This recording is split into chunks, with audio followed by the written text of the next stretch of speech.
Earthquake का मतलब सीधा सा मतलब है, and earthquake is a vigorous shaking of earth surface. ठीक है, जब कभी भी शेकिंग ऑफ द सरफेस होती है, whenever there is shaking of the surface,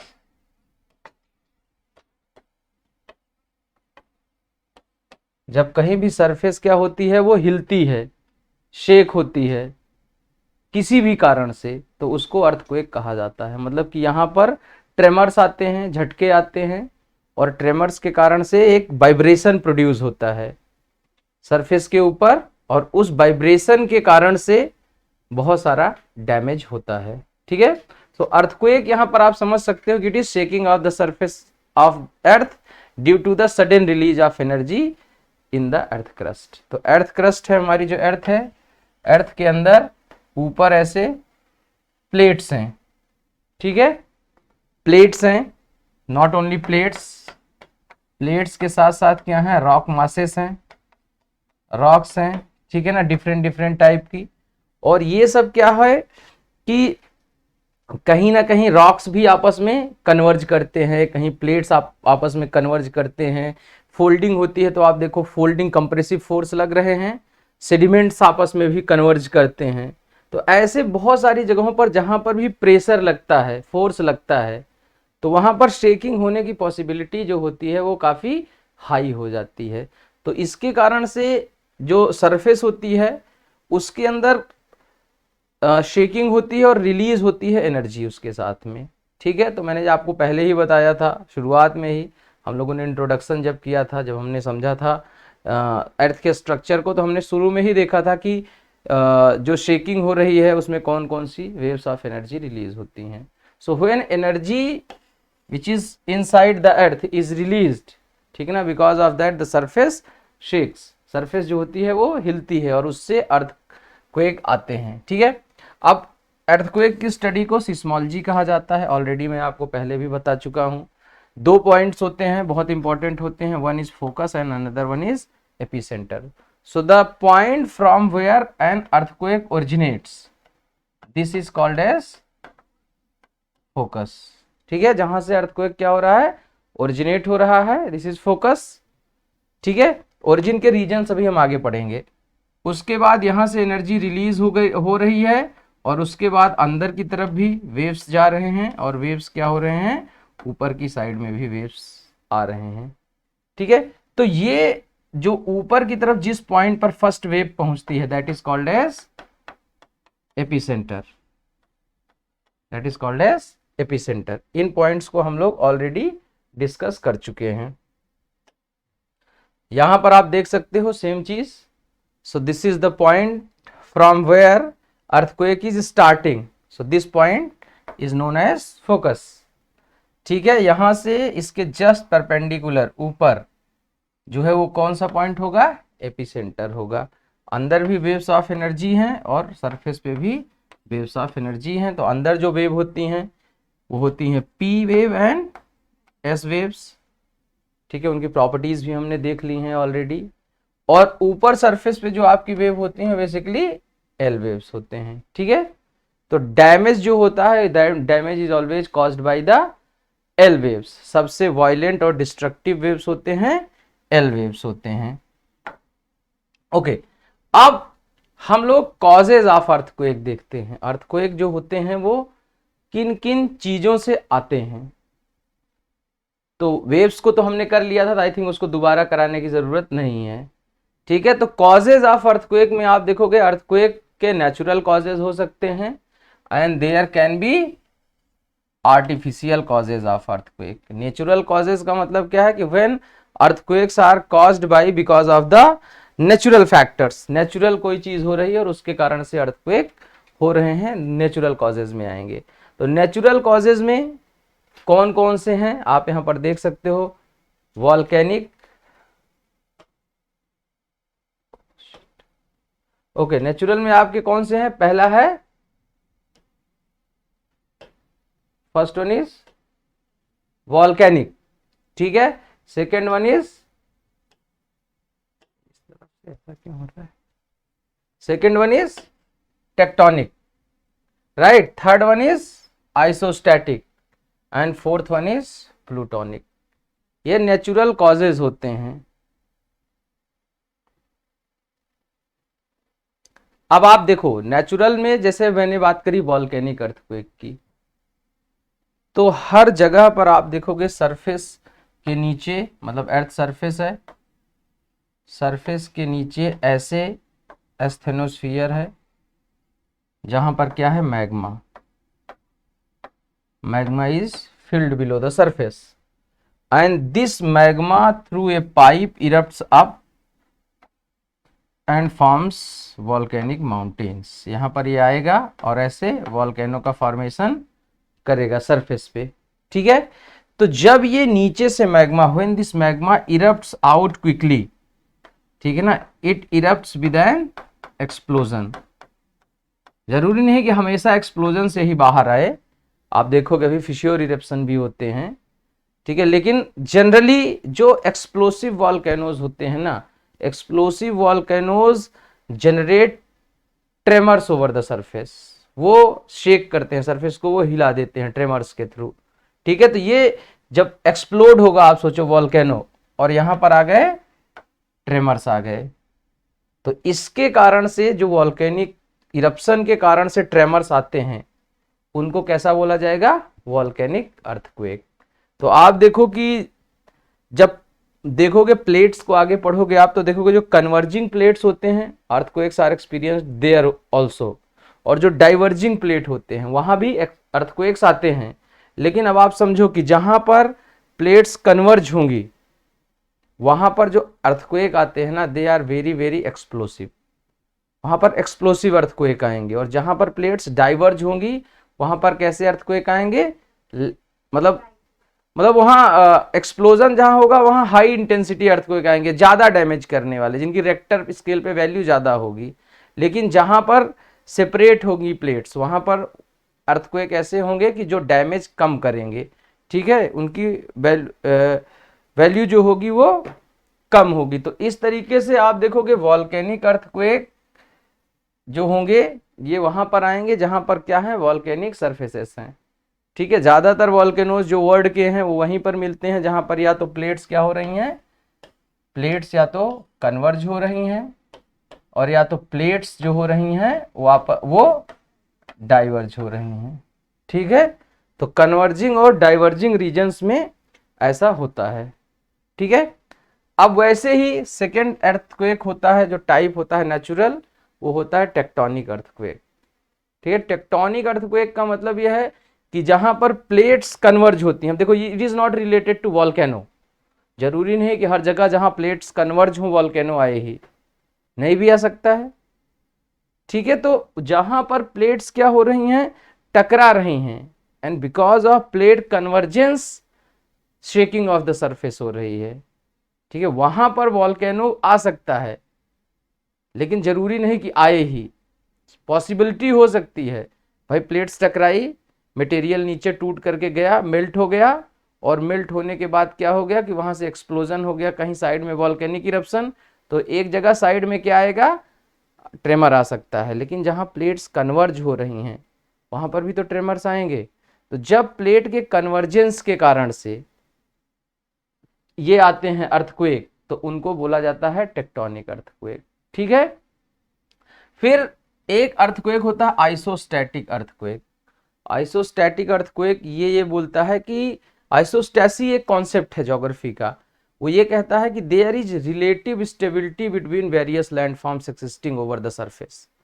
सब के बीच में क्या है, एक रिलेटिव स्टेबिलिटी है। मतलब जैसे अब इंडिया के केस में समझो, जैसे हिमालय को, ठीक है ना, प्लेन्स ने क्या किया हुआ है, एक तरफ से दबाया हुआ है। तो हिमालय आप सोचो इतने 8-8 किलोमीटर के पहाड़ हैं, 6-6 किलोमीटर के, so there are very high mountains and they are standing, ठीक है, बहुत लंबे टाइम से वो खड़े हैं, स्टैंड कर रहे हैं। तो इसका मतलब कुछ तो उनका सपोर्ट बेस होगा, ऐसा भी बोलते हैं बहुत सारे जोग्राफर्स की। माउंटेन्स हैज रूट्स, पहाड़ों की भी अपनी जड़ें होती हैं, जैसे पेड़ होता है खड़ा तो उसकी जड़ होती है जो पकड़े रहती है, तो माउंटेन्स भी तो ऐसे ही खड़े हैं इतने ऊंचे ऊंचे, तो उनकी भी अपनी रूट्स हैं। तो एक्चुअली क्या है कि आइसोस्टैसी का कॉन्सेप्ट यही है कि हर जो भी लैंडफॉर्म है, चाहे वो माउंटेन है, चाहे वो प्लेट है, चाहे वो प्लेट्यू है, जो सब आपस में जुड़े हुए हैं, एक दूसरे को सपोर्ट दिए हुए हैं, एक रिलेटिव स्टेबिलिटी है सबके बीच में।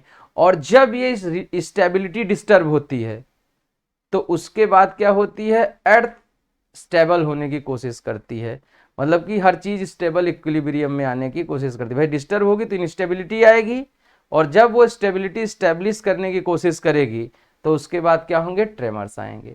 जैसे आप समझो कि माउंटेन्स, इतने सारे फोल्डेड माउंटेन्स हिमालय में हैं, अब ऐसा किया जाए कि किसी भी कारण से ऐसा हो जाए कि एक साइड का माउंटेन टूट करके नीचे गिर जाए, तो नॉर्मली अपने आप क्या होगा कि दूसरे साइड का माउंटेन भी टिल्ट हो जाएगा या टूट के गिर जाएगा।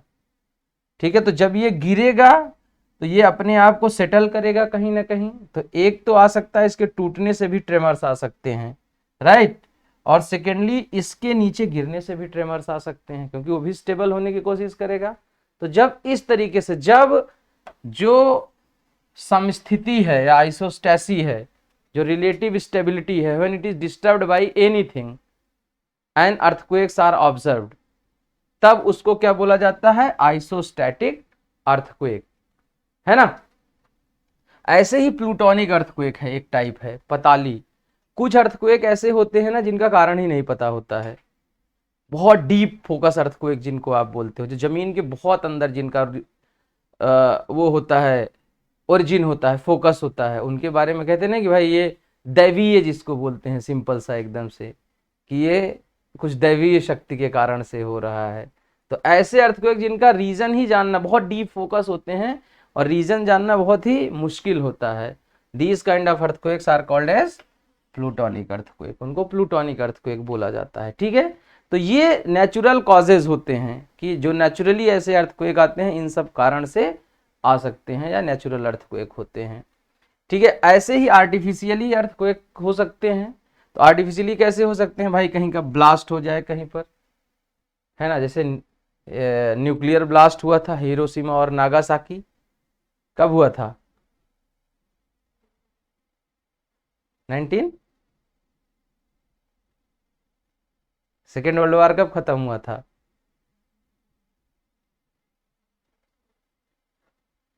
45, 1945 यूनाइटेड नेशंस का फॉर्मेशन हुआ था। ठीक है, उसके बाद ही, तो उस समय क्या था कि जब ये हुआ था, यूनाइटेड नेशंस का फॉर्मेशन हुआ था, तो न्यूक्लियर ब्लास्ट हुए थे, उस मतलब सेकेंड वर्ल्ड वॉर खत्म हुआ था, तो वहां पर जापान में क्या हुए थे, ट्रेमर्स आए थे बिकॉज ऑफ दैट। तो वो ब्लास्ट कोई भी हो सकता है, मतलब it is one of the examples, और कोई भी नहीं, जैसे पोखरण टेस्ट हुआ था, ठीक है, इंडिया में पोखरण परमाणु टेस्ट, ठीक है ना, व्हेन वाज इट कंडक्टेड,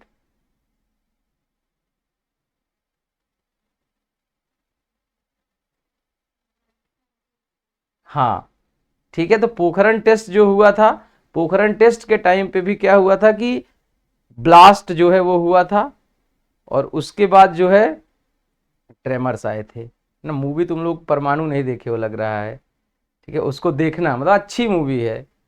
ठीक है, तो ब्लास्ट जो है ये ट्रेमर्स को ला सकता है। उसके बाद माइनिंग, कहीं पर भी क्या हो रहा है, माइनिंग, माइनिंग हो रही है, माइनिंग एक्टिविटीज लगातार होती ही रहती हैं। So because of mining there can be earthquakes. वैसे ही टनलिंग है ना, रास्ते खूब सारे बनते हैं, कभी इधर से बन रहा है, रोहतांग टनल बन रही है, और उधर से रास्ता नीचे से बन रहा है, कभी कोई टनल बन रही है। तो जो टनलिंग वगैरह होती है, माउंटेन्स को काटे जाते हैं, उसके कारण से भी ट्रेमर्स आ सकते हैं। तो इसके कारण से फिर एक है, बहुत डिबेट में रहता है, रिजर्वायर इंड्यूस्ड सिस्मिसिटी। रिजर्वायर इंड्यूस्ड सिस्मिसिटी का मतलब यह है कि अभी आप देखोगे कि बहुत सारे रिजर्वायर इंड्यूस्ड जो सिस्मिसिटी है, ऐसा हो रहा है कि बहुत सारे डैम्स बन रहे हैं, there are different different dams that are created, that are being created over the surfaces. ठीक है, बहुत सारे डैम बन रहे हैं। तो डैम क्या करते हैं, जैसे किसी एक प्लेस पर है, यहाँ पर कोई डैम बन गया, and there is water that is coming towards this region, और ये क्या करता है, वाटर लेवल, अब कोई डैम है, ये पानी को रोक लेगा। मतलब नॉर्मली अगर वाटर लेवल इतना रहता था तो अगर डैम बन जाएगा वाटर लेवल इतना आ जाएगा, ठीक है। तो जब वाटर लेवल बढ़ जाएगा तो ये जो नीचे की सरफेस है, the pressure on the surface will also increase, ठीक है। प्लस सीपेज भी पानी का बढ़ जाएगा, सूखना पानी का जो होगा। तो when this seepage increases and pressure because of the increased water level increases here, तो उसके कारण से क्या होता है, क्रस्ट में इंस्टेबिलिटी टाइप से आना शुरू हो जाती है। और फिर कई जगह पर ऐसा हुआ कि वाटर रुकने के कारण से और फिर नीचे ज़्यादा एक्यूमुलेशन होने के कारण से सेडिमेंट्स का, भाई पानी जब डैम बनेगा तो सेडिमेंट्स भी रुकेंगे, पानी भी रुकेगा और सीपेज होगा, मतलब सोखेगा पानी, और इसके कारण से सिस्मिक इवेंट्स मॉनिटर किए गए हैं। तो ऐसे जब इसके कारण से सिस्मिसिटी होती है तो उसको बोलते हैं रिजर्वायर इंड्यूस्ड सिस्मिसिटी। चाइना ने अभी एक डैम बनाया है, थ्री गॉर्जेस डैम, ठीक है, बहुत बड़ा largest dam of the world उसको बोला जाता है। उसके कारण से वो जहां बना है जिस एरिया में वांगहो रिवर पे, ठीक है, वो पूरा एरिया सिस्मिक जोन में आ गया है, ठीक है। माउंटेन्स वगैरह पे आप सोचो, नॉर्मल फ्लो ऑफ रिवर जो होता रहता है, आप माउंटेन्स में डैम बना दोगे तो पानी तो रुकेगा ना जब डैम बनेगा, तो उससे क्या होगा, माउंटेन्स के ऊपर प्रेशर बढ़ जाएगा। So there might be possibility of seismicity due to this. तो इस तरीके से जब ये सिस्मिक इवेंट होंगे ना तो उनको बोला जाएगा रिजर्वायर इंड्यूस्ड सिस्मिसिटी, ठीक है। ओके, अब हम लोग इम्पैक्ट्स को देखते हैं कि अर्थक्वेक के इम्पैक्ट्स क्या क्या हो सकते हैं। तो अर्थक्वेक के कारण से क्या हो सकता है, ग्राउंड शेकिंग, सरफेस की शेकिंग हो सकती है। Because of earthquake there can be soil liquefaction, ठीक है, मिट्टी जो हो सकती है, लिक्विफिकेशन का मतलब यह है कि मिट्टी के अंदर भी पानी वगैरह जो सूखी हुई सरफेस और वगैरह टिल्टेड हो जाती हैं, तो जहां पर पानी नहीं भी होना चाहिए वहां पर भी जाकर के पानी भर सकता है, ऐसा हो सकता है, ठीक है। क्योंकि डिफॉर्म हो जाएगी ना सरफेस, ड्राई रीजन्स में भी पता चला टिल्ट हो गई जमीन और वहां पर भी पानी आकर के भर गया। तो फिर उसके साथ लैंडस्लाइड्स हो सकते हैं, फिश्योर्स हो सकते हैं, एवलांसेस हो सकते हैं, फायर्स हो सकती हैं, सुनामीज हो सकती हैं, ठीक है। ये सुनामीज बहुत इंपॉर्टेंट है। Tsunamis are the result of intra maritime earthquakes, ठीक है। जब समुद्र के अंदर अर्थक्वेक आते हैं, there are earthquakes inside oceans, the result is tsunami. So tsunamis are actually intra maritime, result of intra maritime earthquakes. पानी के अंदर जब अर्थक्वेक आता है तो वो क्या कॉज करता है, दैट कॉजेज सुनामी, ठीक है।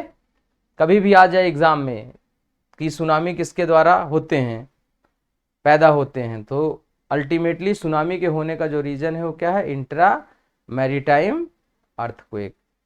क्लियर, मेन रीजन ये है, बाकी और भी रीजन से हो सकते हैं सुनामीज, जैसे कि मान लो कोई मीटियोरॉइड गिर जाए पानी में तो वो भी तो क्या कर सकता है, वाटर लेवल को बहुत ऊंचा उठा सकता है। ऐसा बोला गया था ना जब क्रिटेशियस ईरा में, जब जुरासिक एज के बाद आया था और उसके बाद क्या हुआ था, एक्सटिंक्शन हो गया था सारे के सारे डायनासोर्स का। तो ऐसा बोला गया था कि मीटियोरॉइड गिरा था और मीटियोरॉइड के गिरने से बहुत ऊंची ऊंची सुनामी, मतलब पानी बहुत ऊपर तक उठा था because of falling of that meteoroid. तो वो भी सुनामीज ला सकता है। उसके बाद तो पूरा एक्सटिंक्शन ही हो गया डायनासोर्स का, ठीक है। तो वो हो गया, या मान लो कहीं पर वॉल्केनो आ गया, बहुत एक्सप्लोसिव वॉल्केनो पानी के अंदर, ग्लेशियल काल्विंग हो गई, ग्लेशियर्स के बहुत बड़े बड़े आइस मासेस टूट के गिरे अचानक और वाटर लेवल बढ़ जाए, तो सुनामीज इन सब के कारण से भी हो सकती है। बट मेन कारण क्या है, सुनामी का अर्थक्वेक है। Means earthquakes can cause number of, though they themselves are disasters but they can cause an number of disasters, ठीक है। फ्लड्स को भी प्रमोट कर सकते हैं ये। तो ऐसे ही जो है वो सॉइल लिक्विफिकेशन कहीं ना कहीं वो फ्लड से ही एसोसिएटेड है, ठीक है। तो शेकिंग करेंगे, लिक्विफिकेशन कर देंगे, फायर ला सकते हैं, एवलांस ला सकते हैं, दरारें पैदा कर सकते हैं, और ऐसे बहुत सारे इसके इम्पैक्ट हो सकते हैं। साइड इम्पैक्ट बहुत हैं अर्थक्वेक्स के। ओके, तो अभी अर्थक्वेक्स को मेजर करने के लिए कौन कौन से स्केल्स यूज किए जाते हैं, स्केल्स आर इंपॉर्टेंट। तो अर्थक्वेक को मेजर करने के लिए जो स्केल यूज किए जाते हैं, आप देखो सबसे पहली स्केल जो है आपकी वो है रेक्टर स्केल।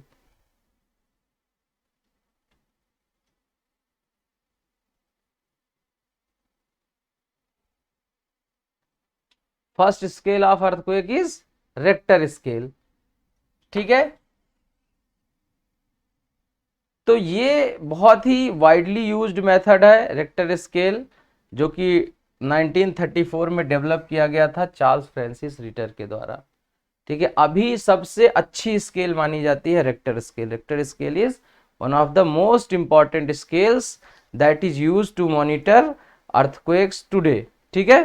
तो ये क्या मॉनिटर करती है, ये पूरी एनर्जी रिलीज करती है जो कि अर्थक्वेक से निकलती है। तो जितनी भी एनर्जी निकलती है उस पूरी एनर्जी को मॉनिटर करता है।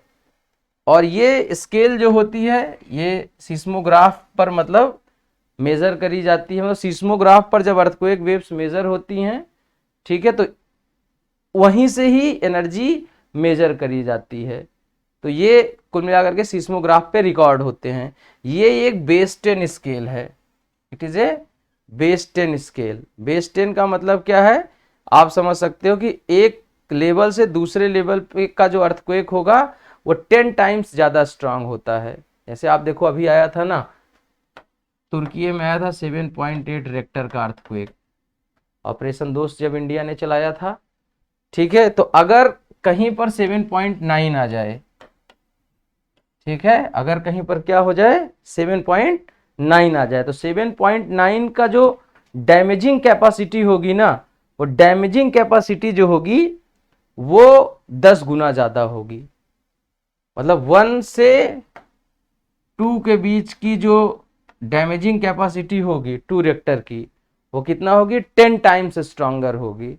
तो इसीलिए इसको क्या बोला जाता है, ये लॉग 10 की स्केल है। और ये मेजर क्या करती है, total energy release during an earthquake. तो टोटल एनर्जी का मतलब क्या है कि ओवरऑल स्ट्रेंथ को मेजर करती है। It measures overall strength of an earthquake. तो इसको ऐसे भी कह सकते हैं, ये मैग्नीट्यूड स्केल है, it is a magnitude scale,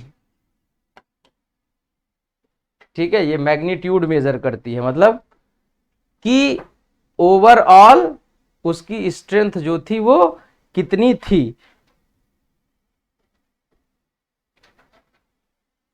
बात समझ में आ गई, ठीक है। इसमें भी मतलब जैसे मैंने आपको वैल्यूज बताई 7.8 से 7.9, तो इसकी जो वैल्यूज होती है ना, जैसे 1 से लेकर के 10 के बीच में ये स्केल होती है, ठीक है। 1 जो है वो लोएस्ट है और 10 जो है वो क्या है, हाईएस्ट है रेक्टर वैल्यू में। और इसमें जनरली 1 to 3 जो होते हैं, 1 to 3 रेक्टर तक, they are common normal earthquakes, ना ज्यादा डैमेज ज्यादा नहीं करते हैं, ठीक है। 3 से मतलब 4 से लेकर के लगभग 5 तक ये मॉडरेट अर्थक्वेक्स होते हैं, में हल्का फुल्का डैमेज होगा। जैसे इसके केस में तो क्या होगा, थोड़ा सा ऐसे हिल गई बिल्डिंग, ठीक है, कुछ नहीं हुआ, फिर नॉर्मल हो गया। इसमें क्या होगा, शीशे टूट जाएंगे, कमजोर दीवार होगी, गिर जाएगी बहुत, लेकिन एक्सट्रीम लॉस नहीं होगा। लेकिन when it is above, when magnitude is above 5 से जब ऊपर होगा तो क्या होगा, that would cause immense damage, बहुत ज्यादा डैमेजिंग अर्थक्वेक होगा, ठीक है। तो इसको भी याद रखना। तो हमेशा जैसे अभी 7.8 आया, जब वहां पर ऑपरेशन दोस्त इंडिया ने चलाया था, तो 7.8 में आप देखो पूरा का पूरे शहर तबाह हो गए, ठीक है ना। The cities were where it was observed completely damaged, ठीक है ना। So amount of energy that was released during earthquake was very high, ठीक है ना, और उसके कारण से बहुत ज्यादा डैमेज हुआ, ठीक है। ओके, फिर नेक्स्ट स्केल एक और मर्केली स्केल। 2 और स्केल्स हैं, ये पुरानी स्केल्स हैं। अभी की कौन सी स्केल है, रिक्टर स्केल, ठीक है। ये मर्केली स्केल भी है और ये अर्थक्वेक की क्या करती है, इट मेजर्स इंटेंसिटी, ये अर्थक्वेक की इंटेंसिटी को मेजर करती है। ठीक है, तो इंटेंसिटी का मतलब यह है कि यहां पर जो टोटल डैमेज होता है, जितना टोटल डैमेज होता है, इंटेंसिटी मींस टोटल डैमेज को मेजर करने वाली स्केल है ये। ठीक है, मैग्नीट्यूड का मतलब एनर्जी, ओवरऑल स्ट्रेंथ, मतलब उसमें क्या होगा कि कितना एरिया कवर किया, कितना डैमेज किया। ठीक है, सारा का सारा पूरा डिस्क्रिप्शन होगा रिक्टर स्केल में। इसमें ये क्या खाली डैमेज को ही मेजर करती थी। सो बिकॉज ऑफ दैट क्या हुआ कि ये उतना इफेक्टिव नहीं थी स्केल, तो इसको क्या कर दिया गया, इसको हटा दिया गया कि भाई जो वो रेक्टर स्केल है दैट इज मोर बेनिफिशियल। तो इसमें आप देख सकते हो, तो फील्ड ऑब्जर्वेशन के बेसिस पे, based on observations quantified from observations on off the effects on the surface, humans, objects, man made structures, मतलब ओवरऑल कितना किस चीज को डैमेज किया है इसको मेजर करके बताया जाता था कि भाई हाँ ये इतना डैमेज किया है तो ये इतनी इंटेंसिटी का अर्थक्वेक है। यहाँ पर भी 12 पॉइंट्स होते हैं, मतलब जैसे 1 से लेकर के 12 पॉइंट तक होंगे। 12 का मतलब यह है कि सबसे ज़्यादा डैमेज, मोस्ट डैमेजिंग। ठीक है, तो इसमें डैमेज मेजर करते हैं, उसमें टोटल स्ट्रेंथ मेजर करते हैं, टोटल एनर्जी मेजर करते हैं। ठीक है, वैसे ही एक रॉसी-फेरल स्केल भी थी। तो ये स्केल क्या होती है, ये इस स्केल का मतलब ज़्यादा यूज ही नहीं किया जाता है। अब ये बहुत पुरानी स्केल थी, 0 से 1 के बीच में, 1 से 11 के बीच में पॉइंट्स होते थे, और ये भी कुछ कुछ चीज़ों को मेजर करता था, लेकिन ये ओल्ड स्केल है तो अभी इसको क्या कर दिया गया है, हटा दिया गया है। इसमें इंटेंसिटी देखते हैं, हम्म मतलब डैमेज देखते हैं, हम्म डैमेज हुआ और फर्स्ट वाला जो किया उसमें यही देखते थे क्या कितना, मतलब कंक्लूजन तो नहीं। नहीं, देखो दो चीज होती है, एक होता है मैग्नीट्यूड। मैग्नीट्यूड जो आपका होगा ना उस वो मैग्नीट्यूड स्केल है। मैग्नीट्यूड में एनर्जी मेजर करेंगे। ठीक है, एनर्जी का मतलब जो एनर्जी रिलीज हो रही है उस वो मतलब किस किस तरीके से रिलीज हो रही है और कितने एरिया तक पहुंच रही है।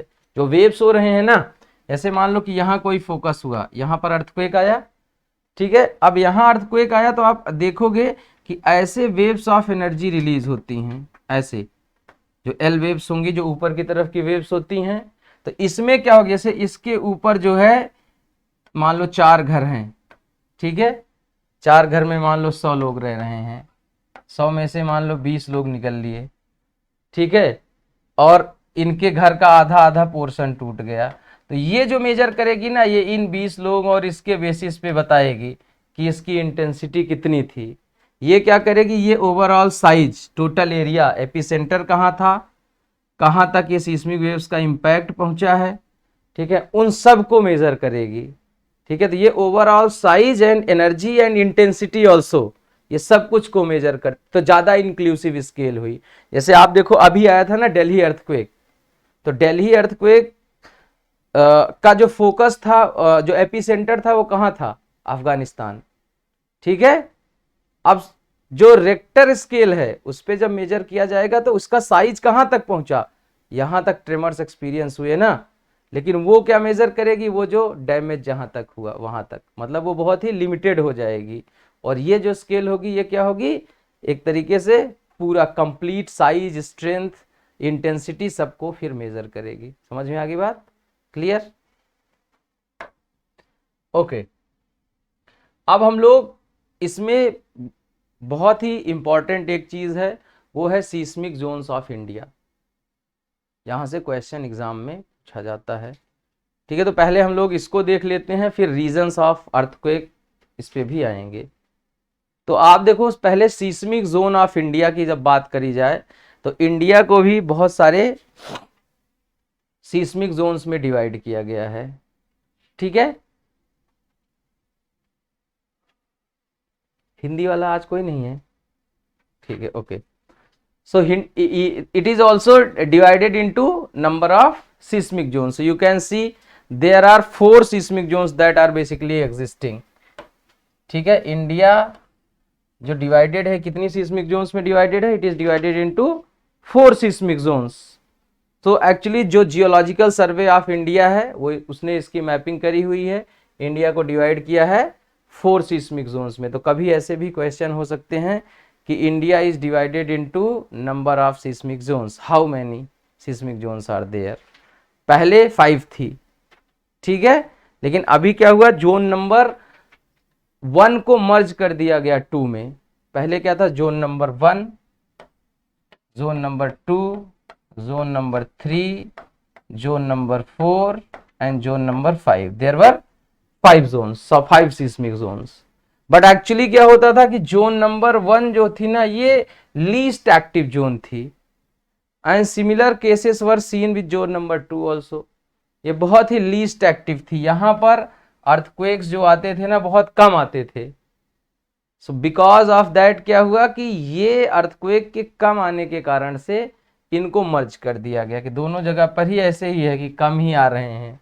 तो जोन नंबर 1 2 मर्ज हो गई, तो अभी जोन 4 हैं, ठीक है। इसमें भी आदमी कंफ्यूज होते हैं कि ऐसा क्यों है कि जोन नंबर 1 है ही नहीं। तो जोन नंबर 1 जो थी पहले लीस्ट एक्टिव थी, सेम केस जोन नंबर 2 के साथ में था। तो जोन नंबर 2 एंड 1 ये क्या हो गया, मर्ज कर दी गई। तो अभी 4 जोन है, जोन नंबर 2 3 4 एंड 5, ठीक है।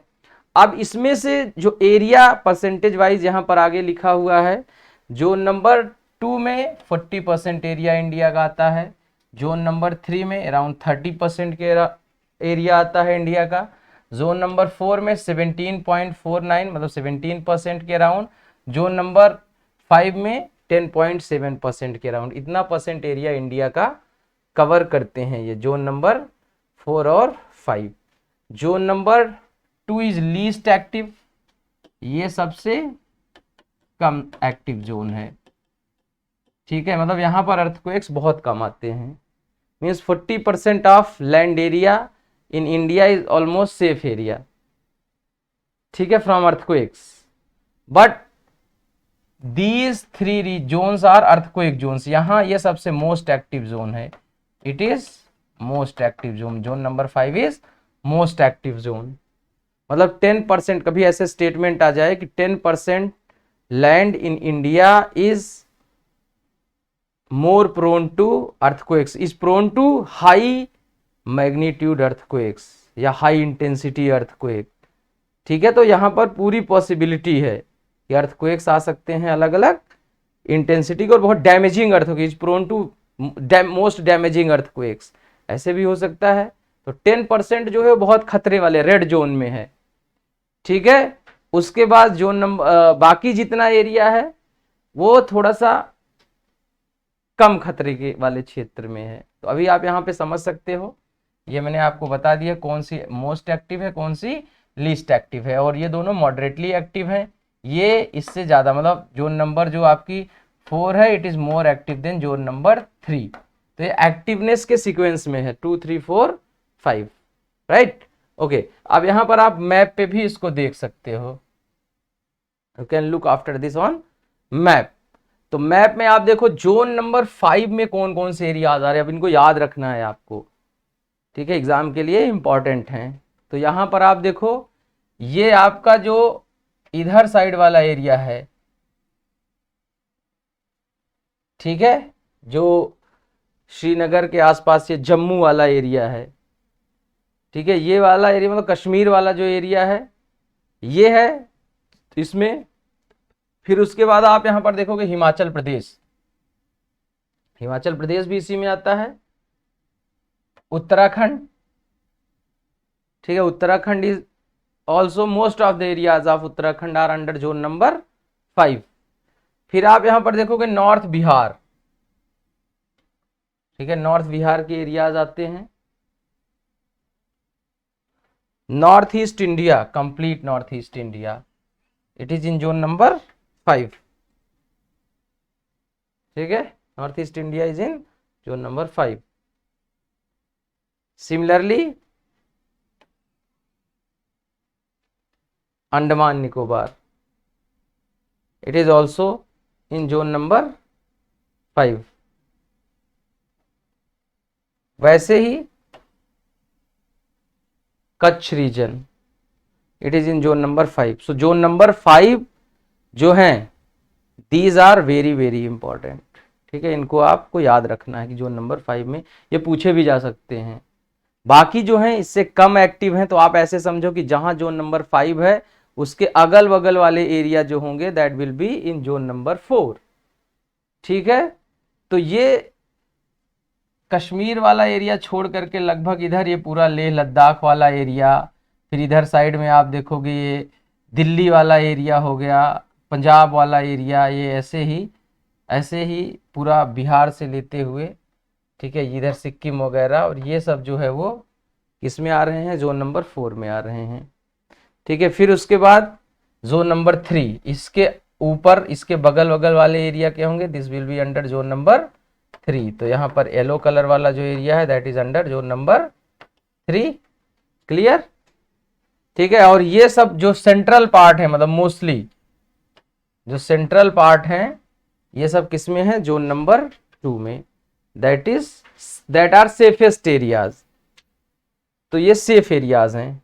अब आप यहां पर देख सकते हो, यहां पर भी वही सेम चीज दी हुई है कि जोन नंबर 5 क्या है, हाई रिस्क जोन है, most active zone, high risk zone. Zone number 4 क्या है, हाई रिस्क जोन है लेकिन इससे कम रिस्की है। जोन नंबर 3 मॉडरेटली रिस्की है, और जोन नंबर 2 में बहुत ही लो रिस्क है। समझ में आ गई बात? तो इस तरीके से ये क्या है, seismic zones of India.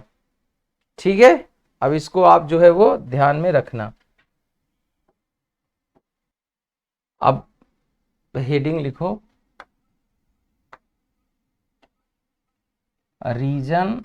Regions of origin of earthquakes.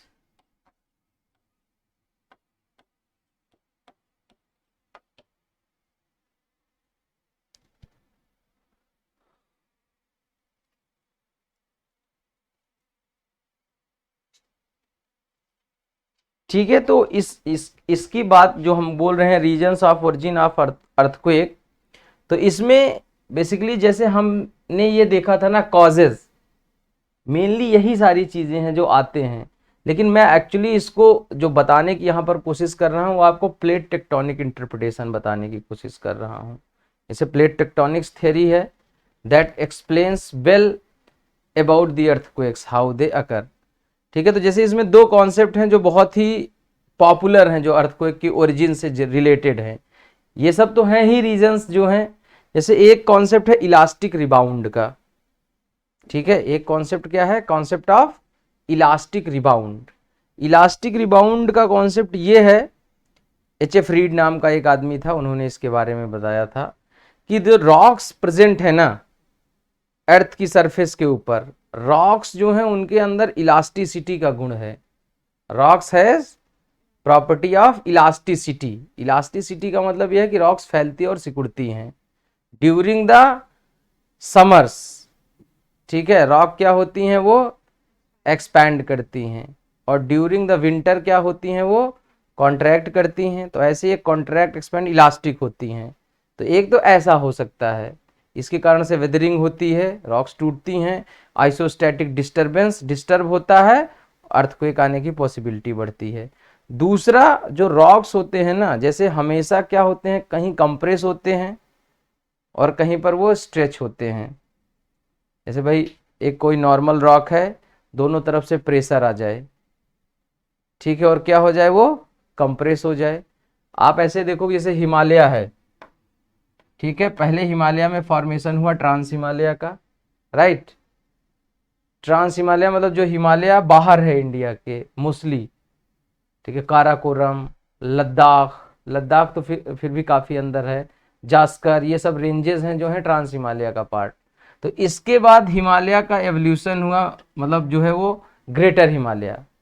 तो जब एक साइड में ट्रांस हिमालय है, इधर से क्या हुआ, ग्रेटर हिमालय बनी, तो बीच में कुछ रॉक्स रही होंगी ना, कि इधर से प्रेशर लगा होगा तो दोनों तरफ से प्रेशर आया होगा।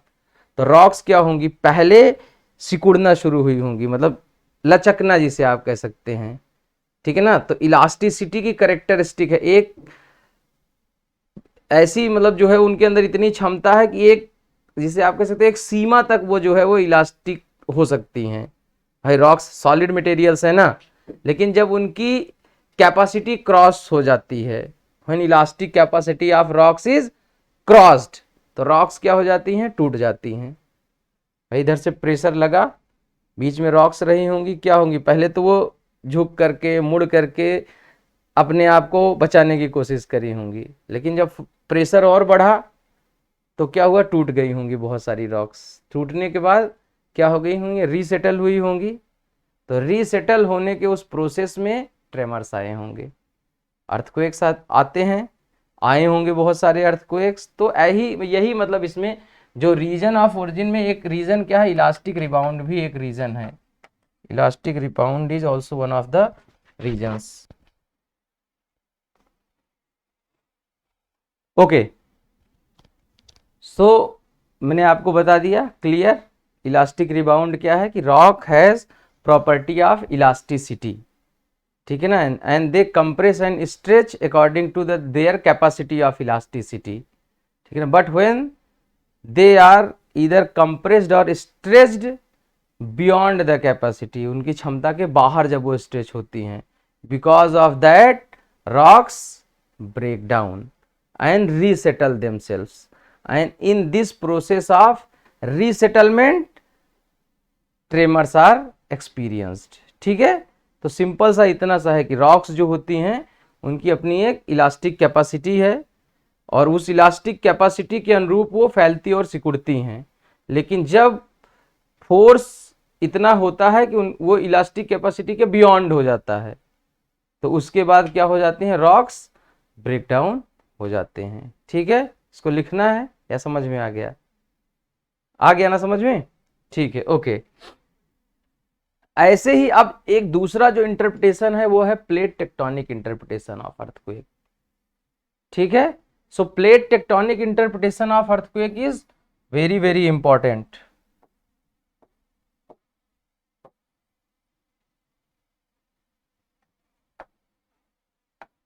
Plate tectonics interpretation of earthquake, plate tectonics के हिसाब से अर्थक्वेक की व्याख्या, plate tectonic interpretation of earthquakes.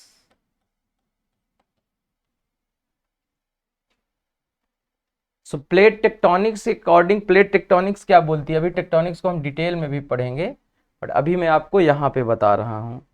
According to plate tectonics there are 3 plate boundaries, ठीक है। इसको आप इतना अभी याद समझो और इसको नोट डाउन कर लो। There are 3 plate boundaries, one is convergent, theory पढ़ने के बाद आप और समझ जाओगे, ठीक है। दूसरी होती है divergent,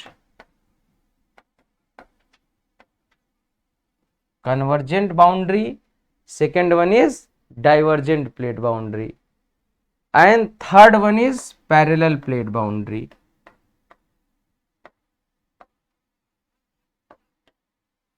convergent, divergent and parallel, ठीक है। कन्वर्जेंट का मतलब क्या हो रहा है, जहां पर कन्वर्जेंस हो रहा है, where there is convergence that is taking place, ये क्या हो गया, कन्वर्जेंट, ठीक है, क्लियर। दूसरा है डाइवर्जेंट, डाइवर्जेंट मैं यहां पे बना देता हूं। डाइवर्जेंस का मतलब जहां पर फोर्स इज अप्लाइड अपोजिट, ठीक है ना, टू ईच अदर। यहां पर ये हो जाएगा कि ये प्लेट जो होगी ये सेपरेट होगी दूसरी से, ऐसे डाइवर्जेंस, ठीक है। कन्वर्जेंस मतलब कोलिजन, डाइवर्जेंस मीन्स अलगाव, सेपरेशन, ठीक है। और पैरेलल का मतलब क्या है, नीदर कोलॉइडिंग नॉर सेपरेटिंग, इसमें पैरेलल में मूव कर जाते हैं प्लेट्स, ठीक है। मतलब अगर मैं आपसे हाथ से समझाऊं तो ये हो गया कन्वर्जेंस, ठीक है, ये हो गया डाइवर्जेंस। और अगर ऐसे मूव कर जाएं, चाहे एक साइड में मूव कर जाएं या अपोजिट मूव कर जाएं, ये क्या हो जाएगा, पैरेलल। ठीक है, अब इन तीनों केस में अर्थक्वेक्स आएंगे, there will be earthquakes in all these 3 cases, बट जो इंटेंसिटी होगी इनकी ना, जो डैमेजिंग कैपेसिटी होगी, जो एनर्जी रिलीज होगी, वो अलग होगी तीनों में।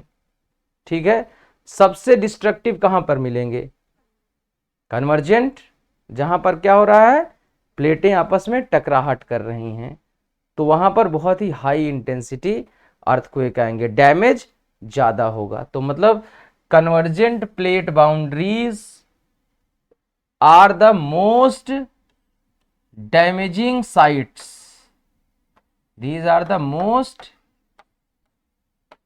damaging sites। ठीक है, सबसे ज्यादा डैमेज कहां पर होता है, कन्वर्जेंट बाउंड्री पर। वैसे ही डाइवर्जेंट जो बाउंड्रीज हैं, ये इससे ये मोस्ट एक्टिव रहेगी, मोस्ट डैमेजिंग। ये यहां पर जो होगा वो नॉर्मल डैमेज होगा, बहुत ज्यादा इंटेंसिटी का अर्थक्वेक नहीं आएगा। ठीक है, अगर बहुत एक्सप्लोसिव आ गया तब शेकिंग थोड़ा ज्यादा हो जाएगी नॉर्मली, लेकिन इससे बहुत नुकसान नहीं होता है। ठीक है, लेकिन आते हैं अर्थक्वेक, अभी प्लेट टेक्टोनिक्स में आप पढ़ोगे। ठीक है, पैरेलल जहां प्लेट्स होती हैं वहां पर भी अर्थक्वेक आते हैं, लेकिन कभी भी पैरेलल प्लेट्स के आसपास जो है वॉल्केनो नहीं आते हैं, क्योंकि वहां पर प्लेट जो होती है ना कॉन्स्ट्रक्ट होती है ना डिस्ट्रक्ट होती है। ठीक है, तो यहां पर भी अर्थक्वेक आते हैं, लेकिन लो इंटेंसिटी अर्थक्वेक्स आते हैं। ठीक है, तो ये किसका इंटरप्रिटेशन है, this is interpretation of earthquake, plate tectonic interpretation of earthquakes, कि जो प्लेट टेक्टोनिक्स कहती है ना, there are different plates that are existing over the surface, over the crust. ठीक है, and the plates are moving, changing their position, plates are drifting from their position। So when the plates drift from their position, when they change their position, either they collide, ठीक है ना, or they diverge, ठीक है ना, और they move parallel to each other, और तीनों के केस में अर्थक्वेक्स आएंगे। So I think it is clear to everyone। Okay,